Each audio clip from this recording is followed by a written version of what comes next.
Sosok ini adalah ikon pembela kaum lemah. Dia memilih untuk hidup miskin namun bergelimang kekayaan hati.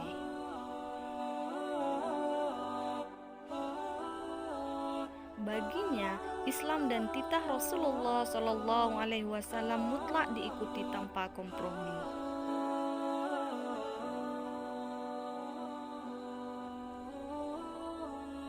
Beliau juga menuai banyak pujian dari Rasulullah SAW serta memperoleh jaminan syurga.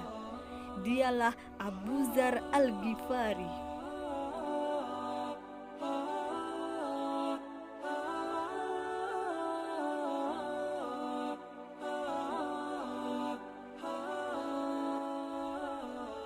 Nama aslinya adalah Jundub bin Junadah bin Zakan. Namun dia lebih dikenal dengan panggilan Abu Dzar Al-Ghifari karena dia berasal dari suku Ghifar, suku yang bermukim di antara Mekah dan Madinah. Suku ini amat ditakuti karena kebiasaan masyarakatnya yang suka merampok kafilah dagang yang melintas. Kebiasaan ini pula yang sempat dijalani Abu Dzar.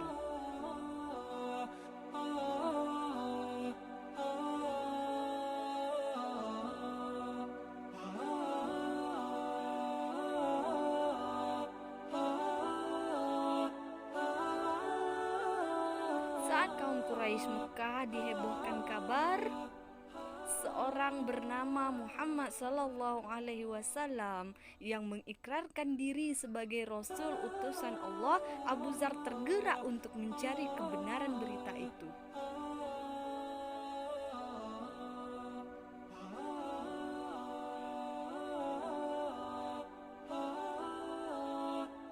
Namun informasi yang didapat dari seorang utusan yang sebelumnya telah diberangkatkan ke Mekah tidak memuaskan hati Abu Dzar.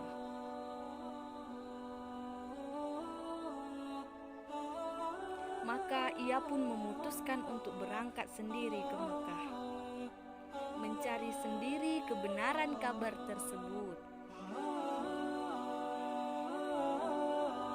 أبو ذر جندب بن جنادة الغفاري أين أجد محمدا بن عبد الله الهاشمي؟ مرحبا بك يا أخا غفار. محمد في الجهة الأخرى من الكعبة قرب الركن اليمني. تعال أخذك إليه. Menemui Abu Dzar, Ali bertanya, sepertinya Anda orang yang asing di kota Mekah. Kata Abu Dzar, iya. Kemudian oleh Ali diajak atau dijamu oleh Ali bin Abi Thalib. Kemudian Abu Dzar bercerita, esok harinya dia belum menyampaikan keinginannya. Dia ingin ketemu Muhammad, beliau belum sampaikan. Esok harinya dia ke masjid, tapi tidak ada orang yang bisa dia tanya. Dia ingin tahu sendiri, tapi dia tidak tahu yang mana Muhammad SAW. Sampai kemudian Ali bertanya tentang apa keperluannya. Kemudian Abu Dzar menyampaikan bahwa dia ingin bertemu dengan seseorang yang mengaku Nabi bernama Muhammad. Maka kemudian Ali mengatakan, tepat. Sekarang kamu sudah tepat bersama saya, karena sekarang saya sudah ingin berjalan ke tempat di mana Muhammad berada. Dan kemudian disitulah Abu Dzar berjumpa dengan Nabi SAW, kemudian bertanya tentang kenabian, kemudian Nabi menyampaikan ajaran yang dibawa, dan kemudian dengan seketika itulah bersyahadatlah Abu Dzar Al-Ghifari radhiyallahu anhu. والله منذ سمعت بك يا رسول الله ركبت راحلتي وأتيت إليك. والله لن أخاف في ذات الله لومة لائم. فماذا أقول؟ قل أشهد أن لا. Abu Dzar yang telah beriman seketika itu juga dengan lantang menyatakan siap membela dan akan menyebarkan agama yang baru dipeluknya. Walaupun keinginannya tersebut sempat dicegah oleh Rasulullah SAW.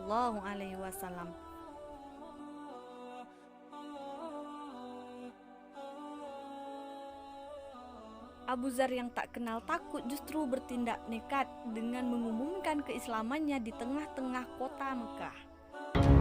معشر قريش إن محمدا رسول الله فمن أراد منكم النجاة بالدنيا والآخرة فليتبعه.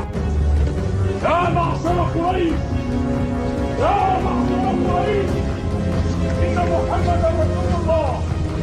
يا معشر قريش ويحك وفي فداء الكعبة.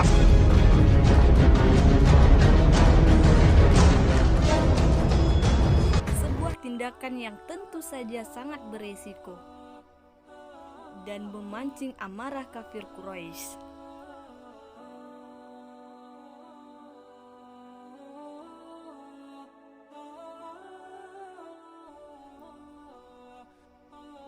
Setelah tragedi pemukulan tersebut, Abu Dzar memutuskan untuk kembali ke tengah-tengah sukunya, suku Ghifar, dan menyampaikan dakwahnya di sana dengan penuh ketekunan dan kesabaran. Akhirnya ia berhasil mengislamkan seluruh masyarakat suku Ghifar. Bahkan setelah itu ditambah dengan masyarakat Bani Aslam. Ini juga masyarakat yang ada hubungan dengan mereka masuk Islam. Begitu datang ke kota Madinah, ke Rasulullah Shallallahu Alaihi Wasallam, Nabi memuji mereka dengan kalimat. Ini pujian untuk dua suku, Bani Ghifar dan Bani Aslam. Nabi mengatakan, Ghifar, ghafarahullah, Aslam, as-salamahullah. Kata Nabi, Bani Ghifar, kata Ghifar itu berasal dari kata ampunan. Jadi ketika Nabi menyatakan Ghifar, semoga Allah mengampuninya. Aslam, dari kata Aslam itu artinya adalah perkedamaian, ketentraman. Maka Nabi SAW mengatakan Aslam, mudah-mudahan Allah menyelamatkan dan mendamaikannya. Doa dari Rasulullah SAW untuk dua masyarakat ini. Tentu ini sekaligus juga pujian untuk masyarakat Bani Ghifar, dan ini adalah karya besar yang luar biasa dari seorang Abu Dzar Al-Ghifari dan saudaranya yang mengislamkan seluruh sukunya.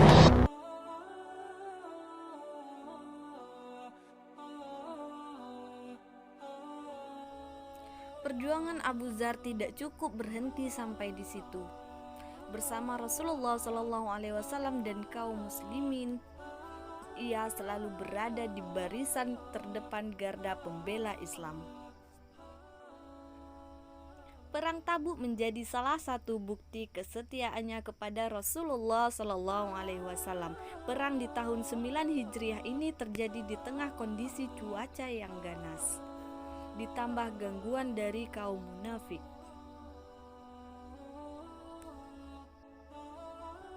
Saat kekuatan kaum muslimin menjadi timpang akibat faktor alam, Abu Dzar justru tidak mengendurkan tekadnya yang kuat di medan perang.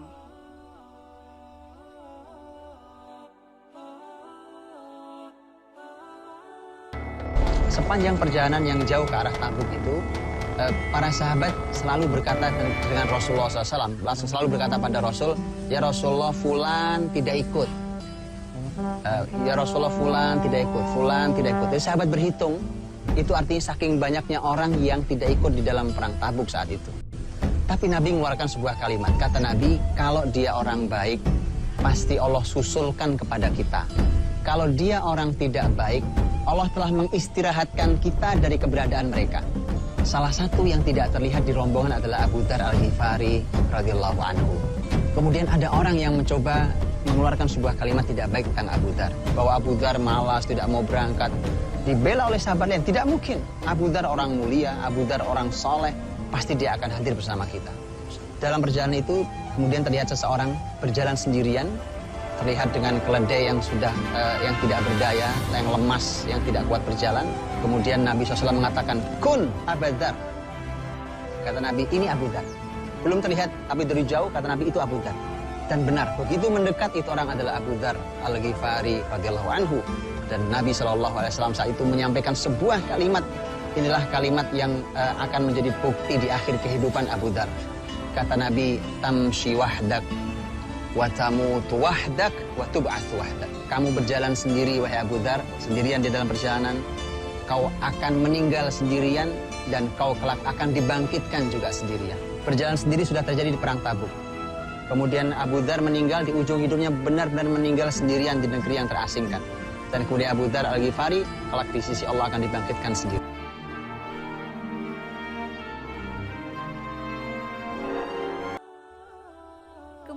Kemenangan dalam tiap peperangan serta perluasan wilayah pendudukan semakin membuat kaum muslimin hidup dalam kemapanan dan kemakmuran.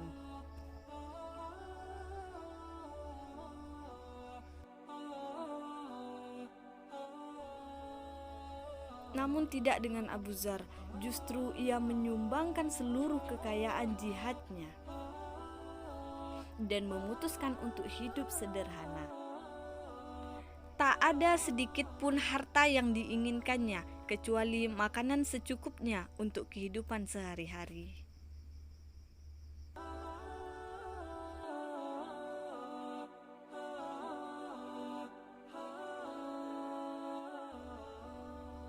Abu Dzar memegang teguh prinsip untuk tidak menyimpan harta.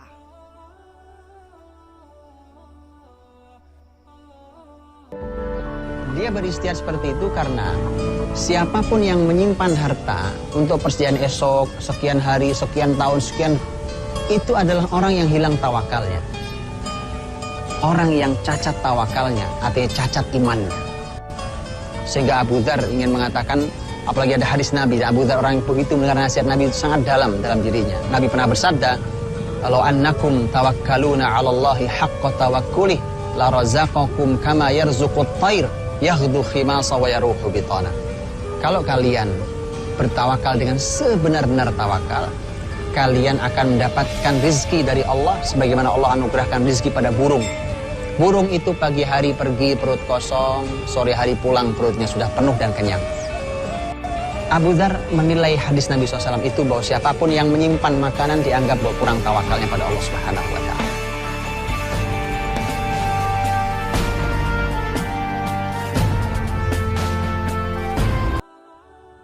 Sepeninggal Rasulullah SAW, Abu Dzar memilih tinggal di pedalaman selama masa kekhalifahan Abu Bakar As-Siddiq dan Umar bin Khattab.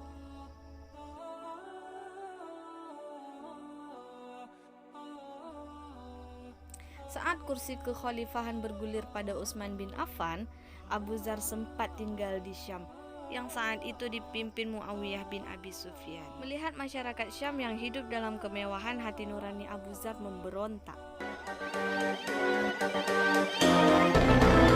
Saat itu merasa tidak nyaman karena Abu Dzar mengajari masyarakat untuk tidak boleh menyimpan harta. Dan tentu akan bermasalah. Rasul sendiri melarang Abu Dzar untuk menjadi pemimpin gara-gara itu. Ketika itu Muawiyah segera berkirim surat kepada Khalifah Utsman di kota Madinah. Dan Utsman segera mengambil tindakan dengan cara memanggil Abu Dzar Al-Ghifari ke kota Madinah. Permohonan Khalifah Utsman bin Affan agar menetap di Madinah ditolak oleh Abu Dzar.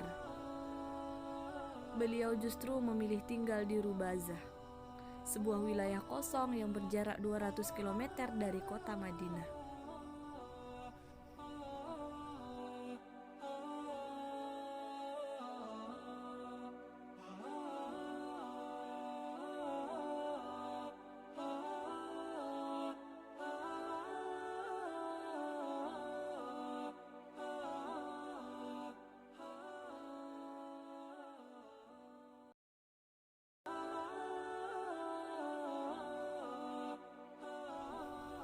Di Rubazah inilah ia menghabiskan sisa hidupnya bersama keluarganya. Ia hidup menyendiri penuh dengan kesederhanaan.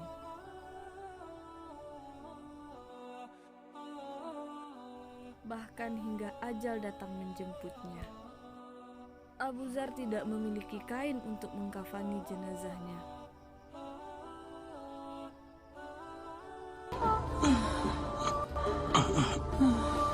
ولم لا أضحك إذا كان في خوف الموت كل هذا الحرص فلم هذا السعي العابث الذي نسعى لقد ولدنا لكي نعيش يا أبا ذر أننا ندفن في التراب لتشمخ رؤوسنا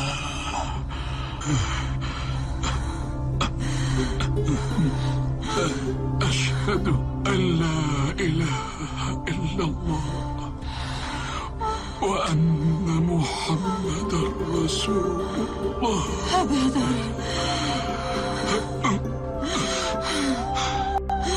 ini adalah bukti kebenaran kalimat Nabi Shallallahu Alaihi Wasallam. Wa tamutu wahdak, engkau wahai Abu Dzar akan meninggal sendirian. Benar, dia meninggal sendirian. Sahabat Nabi mulia meninggal di negeri pengasingannya. Dia tidak mengasingkan dirinya. Kemudian lewatlah rombongan dagang. Persis disampaikan oleh Abu Dzar. Lewatlah rombongan dagang itu, dan di antara rombongan dagang itu ada sahabat mulia Abdullah bin Mas'ud, sahabat Nabi yang juga ahli ilmu, juga pedagang radhiyallahu anhu. Sebagaimana pesan Abu Dzar, istrinya berkata pada Abdullah bin Mas'ud, "Hadza Abu Dzar, sahibu Rasulillah sallallahu alaihi wasallam." Hampir saja kuda kafilah itu menginjak jenazahnya Abu Dzar.